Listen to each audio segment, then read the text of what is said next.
இங்க ஒரு ஃபேமிலி அவங்களோட பொண்ணு மேரேஜுக்காக ரொம்ப நாள் கழிச்சு மறுபடியும் அவங்க சொந்த ஊருக்கு வராங்க.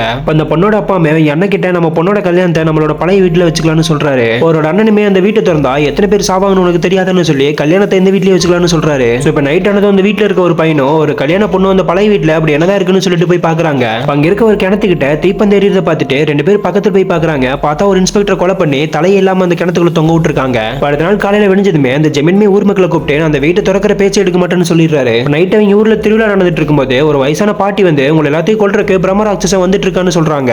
இப்படியே கட் பண்ணா இந்த பக்கம் நம்ம ஹீரோ அந்த போலீஸ் ஆபீசர் கேஸ் இன்வெஸ்டிகேட் பண்றதுக்காக அந்த ஊர்ல வந்துட்டு இருக்கும்போது டயர் பஞ்சர் ஆயிருது. சோ இப்ப அவனுமே பொண்ணு தூக்கிட்டு நடந்து இந்த கிராமத்துக்கு வரான். அடுத்த நாள் காலையில ஸ்டேஷனுக்கு போய் அந்த பாடி எங்க கிடைச்சதுன்னு கேட்டு நேரா அந்த கிணத்துக்கிட்ட போய் பாக்குறான். அந்த இடத்துக்கு அந்த இன்ஸ்பெக்டர் பாடியை ஃபர்ஸ்டா பார்த்தவனுமே ஹீரோ கிட்ட எல்லாத்தையும் சொல்லிட்டு இருக்கான். இப்ப நம்ம ஹீரோமே கையில ஒரு கயிறை கொடுத்து பிடிக்க சொல்லிட்டு நேரா அந்த கிணத்துக்குள்ள போய் பாக்குறான். பார்த்தா அந்த கிணத்துக்குள்ள நிறைய பாம்பு இருக்கு. ஹீரோமே கையில இருக்க லைட் வச்சு தேடும் போது அந்த இன்ஸ்பெக்டரோட பர்ஸ் அந்த இடத்துல கிடைக்குது. இவனுமே அந்த பர்ஸ்ல இருக்க போட்டோ வச்சு இன்ஸ்பெக்டர் பாடி தான் கன்ஃபார்ம் பண்ணிடுறான். இப்படியே நைட் ஆனது ஹீரோவும் அந்த வண்டி பஞ்சர் இடத்துக்கு போய் பார்க்கறான். பார்த்தா அந்த வண்டியை தூரத்துல இருந்து யாரும் டயர்ல ஷூட் பண்ணிருக்காங்க. ஹீரோமே தீப்பந்தத்தை கொளுத்தி ஏதாவது எவிடன்ஸ் கிடைக்குமான்னு பார்த்துட்டு இருக்கும்போது ஒரு குட்டி பொண்ணை கொலை பண்ணி மரத்துல தொங்க விட்டுருக்காங்க. இந்த மூவியோட ஃபுல் வீடியோ வேணும்னா கீழே எஸ்ன்னு கமெண்ட் பண்ணிருங்க.